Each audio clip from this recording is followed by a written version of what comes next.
भूमिकेवर काय दोघेही म्हणतायत आम्ही काम आहोत भूमिकेवर. मला वाटतं मी सकाळी निरोप दिलेला आहे. तसं गणेश गीते माझी भेट झालेली आहे. रात्री आम्ही भेटलेलो आहोत. आजही ते या ठिकाणी आलेले आहेत. थोड्या दिवसात माझी त्यांची भेट होईल. एका महत्वाच्या कामाने पुन्हा बाहेर जाऊन येतोय, पण निश्चित माझी त्यांची भेट होईल. त्यांच्याशी मी बोलेल आणि त्यांना आम्ही सांगणार आहोत की आपण या ठिकाणी फॉर्म मागे घ्यावा. आपला अर्ज जो आहे तो या ठिकाणी मागे घ्यावा असं आम्ही त्यांना विनंती करणार आहोत, सांगणार आहोत. गणेश गीते आमचेच कार्यकर्ते आहेत, हे खरं आहे. पण निश्चित 17 ते 17 ठिकाणी आता आम्ही माहितीमध्ये लढतो आहोत. अनेक ठिकाणी असे काय होते, त्या ठिकाणी बऱ्याच ठिकाणी प्रॉब्लेम सॉल्व्ह झालेले आहेत.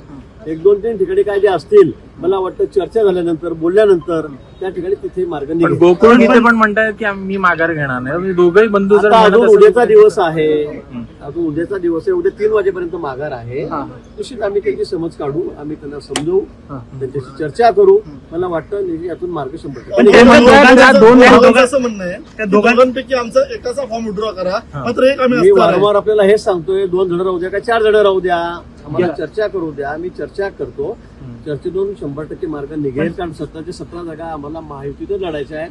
कुठेही बंडखोरी होणार नाही याची काळजी माननीय मुख्यमंत्री महोदय घेत आहेत, माननीय उपमुख्यमंत्री शिंदे साहेब घेत आहेत, ताई घेत आहेत, उपमुख्यमंत्री पवार.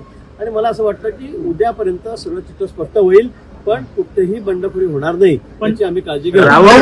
संजय राऊत एक राजकीय प्रश्न असा आहे, असे म्हणाले संजय राऊत असे म्हणतात की नाशिकमधले जे बंडखोर आहेत तिथे आमचा सगळ्यात प्रमुख पहिल्या नंबरचा शत्रू ही शिंदे सेना आहे. त्यामुळे कुठेतरी भाजपच्या किंवा जे बंडखोर आहेत त्यांना ठाकरे गटाकडनं पाठबळ दिलं जाते असं वाटतं. कोण असं म्हणलं? संजय राऊत. संजय राऊतला काही म्हणू द्या.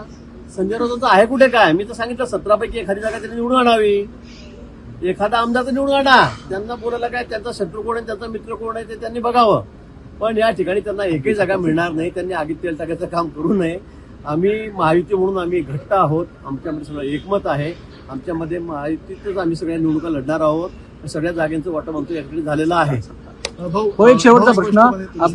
तुम्हाला संकटमोचक म्हटलं जातं. तुम्ही अनेक राज्यसभा निवडणूक असेल किंवा विधान परिषद निवडणूक असेल, गुप्त मतदानामध्ये सहकारी गिरीश महाजन काय जादू करतात अख्ख्या महाराष्ट्राने पाहिले. गोकुळ गीते असतील किंवा गणेश गीते असतील, हे दोघेही तुमच्या संपर्कातली माणसे आहेत. या दोघांनी अर्ज भरलेला आहे. दोघेही ठाम आहेत आम्ही एकाचा अर्ज फक्त मागे घेऊ. संकटमोचकाला अडचणीत आपले समर्थक अडचणीत आणतात, तुमचे समर्थक तुम्हाला अडचणीत आणताय. मी पुन्हा सांगतो, कोणी अडचणीत येणार नाही. अजून उद्याचा दिवस बाकी आहे.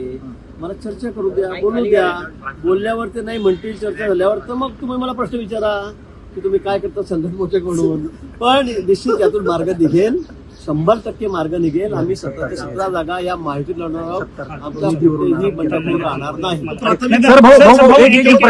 एक प्रश्न असा आहे की मुख्यमंत्र्यांसोबत तुमचं प्राथमिक काल रात्री बोलणं झालं. माझी मुख्यमंत्री महोदयाची भेट सुद्धा झालेली आहे. मुख्यमंत्री महोदयांचं माझं बोलणं झालं, शिंदे साहेबांचं माझे बोलणं झालेलं आहे. मुख्यमंत्र्यांकडे अर्थ खाता आहे आणि अशा परिस्थितीमध्ये महायुतीतलेच एक नेते मुख्यमंत्र्यांच्या अर्थ खात्यावरती आरोप करतायत. अब्दुल सत्तार असं म्हणतात की आम्हाला निधी दिला जात नाही, त्यामुळे आमची कामं अडतायत. आम्ही बंडच निधीसाठी केलं होतं. अब्दुल सत्तार सध्या खूप मोठे नेते झालेले आहेत. सध्या शिवसेना पक्षाचे ते तर आता युतीत ठेवायचे की नाही याच्यावर विचार करायला आलेले आहेत. मोठा भाऊ संपवतोय. निधी वाटपावरती काय मला वाटतं ते सगळे अधिकार शिंदे साहेबांचे आहेत. आपण लहान तोंडी मोठा गट कशाला घ्यायला पाहिजे? आपण आपल्यापुरतं बोला ना, जिल्ह्यापुरतं बोला. पण युती ठेवायची की नाही भाजपशी हा आता मला विचार करावा लागेल. 70 असं बोलतायत, 70 माझे चांगले मित्र आहेत, पण त्यांनी असं बोलू नये. माझा असं सल्ला आहे. ते असे म्हणतात की मोठा भाऊ आम्हाला संपवतो. आता मी तेच सांगितलं की हा सगळा अधिकार जो आहे बोलण्याचा हा माननीय शिंदे साहेबांचा आहे. सत्तार साहेब सध्या आमदार आहेत. त्यांनी असं बोलून कुठेतरी मिठाचा खरा टाकू नये माहितीमध्ये. त्याच्याकडे होणार काही नाही. पण मला असं असे विधान आपण टाळावेत. Thank you so much.